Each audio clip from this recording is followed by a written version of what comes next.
sou Luciana Gazzoni da Light Up Desenvolvimento Humano e eu tô aqui compartilhando com vocês pílulas do ATD 2022, o maior congresso de treinamento e desenvolvimento do mundo, que aconteceu há poucos dias, e eu tô trazendo aqui alguns conteúdos que podem ajudar você a se conectar com essas tendências no mercado de trabalho.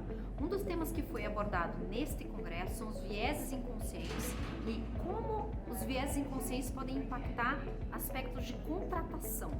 Então, uma das palestras que, isso já desde 2019 vem sendo falado fortemente, a questão dos vieses inconscientes nos trabalhos de desenvolvimento de pessoas, de seleção de pessoas, e essa palestra especificamente falou sobre 3 vieses inconscientes e o impacto deles em processos de seleção, que é o viés de afinidade, de confirmação e de efeito halo. Não sei se você já ouviu falar disso. Bom, vamos começar pelo básico. O que são vieses inconscientes? Vieses inconscientes são pressupostos, crenças e atitudes que a gente não está consciente e que impacta a forma como a gente interage com as pessoas e como a gente toma decisão. Então veja, não é consciente. Isso vai impactar o meu processo de interação, vai impactar a minha tomada de decisão, mas eu não reconheço ou eu não me dou conta de que isso está entre eu e o outro. Vou trazer um exemplo para vocês que aconteceu recentemente, que foi muito bacana. Eu estava conversando com um cliente e aí ele me perguntou o que eu estava fazendo nos Estados Unidos, porque eu estava morando aqui temporariamente. E aí, quando eu comecei a falar, ele disse assim, olha, me dei conta de um viés inconsciente meu. Eu automaticamente, quando soube que você estava nos Estados Unidos, associei que você estaria aí acompanhando seu marido. E foi muito bacana porque a gente conversou sobre o viés inconsciente, então, que ele se deu conta. Como é que a gente se dá conta? Com autoconhecimento. Então, vamos focar nos vieses do processo de seleção. Viés de afinidade é aquela sensação que a gente tem quando a gente entrevista alguém e a gente sente assim, puxa, adorei esse candidato, ele é tão parecido comigo. Isso pode ser um viés inconsciente de afinidade.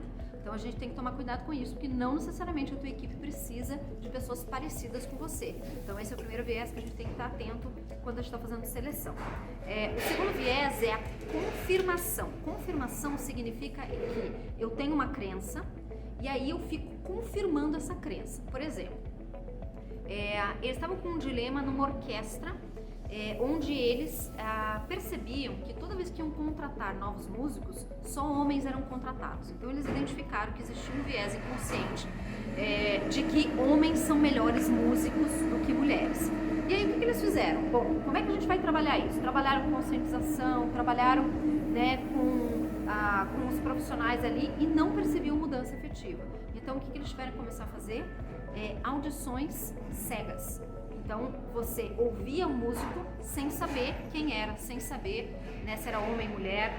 Então, essas audições cegas, elas contribuem para diminuir o viés de confirmação. O terceiro viés é o efeito halo. O que é o efeito halo? É um viés onde, se você já teve primeiras impressões de um determinado candidato, ou, por exemplo, sobre o desempenho de uma determinada pessoa, pensando em recrutamentos internos, você tende a só enxergar aquilo que reforça a percepção que você já desenvolveu, e isso vai continuar impactando a percepção de trabalhos futuros. Isso também pode impactar especialmente quando você já teve alguma experiência com o candidato ou quando ele é um processo interno. E o quarto que eles falaram foi a questão do cross-cultural, né? Então, os viés inconscientes de aspectos culturais. Esse tipo de público, chinês é desse jeito, japonês é daquele jeito, americano é daquele jeito. Esse tipo de viés também impacta, né? E muitas vezes você vai deixar de escolher uma pessoa, vai impactar a tua tomada de decisão de acordo com a tua percepção. Então, o que é importante, nesse processo? Bom, as sugestões que eles deram para trabalhar é, claro, aquilo que os RHs já têm feito, que é trabalho de consciência, e isso precisa ser ampliado, consciência sobre as diferenças, sobre diversidade, sobre consciência intercultural, compreender as diferenças. Então, tudo isso ajuda significativamente. Mas não só isso. Trabalhar, por exemplo, com processos de seleção sérios. Existem inclusive alguns sites que eu vou indicar aqui para vocês no vídeo, que são sites que tiram nome, idade, uma série de informações do currículo dos profissionais para que os gestores possam escolher cegamente, sem ter influência desses vieses inconscientes. E o terceiro elemento é criar métricas para acompanhar. Então, por exemplo, se você Começa a fazer métricas de diversidade, né? Quantos por cento de homens e quantos por cento de mulheres você contrata, né? Ou nas diversas perspectivas e dimensões aí da diversidade. Começa a acompanhar contratação, começa a acompanhar turnover, qual é o público que mais sai da tua empresa. Começa a acompanhar percentuais de promoção.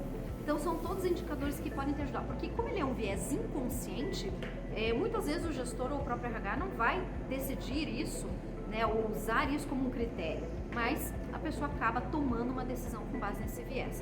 Então, e aí, claro que o elemento mais importante de todo você reduzir viés inconscientes é a questão da mitigação, fazendo as pessoas se conhecerem e interagirem. Então, essa é uma chave importante. Quanto mais as pessoas se conhecem, interagem com pessoas com diversidade, né, com pensamentos diferentes dos seus, mas elas têm possibilidade de ampliar o seu quadro de referência, diminuir seus viés inconscientes.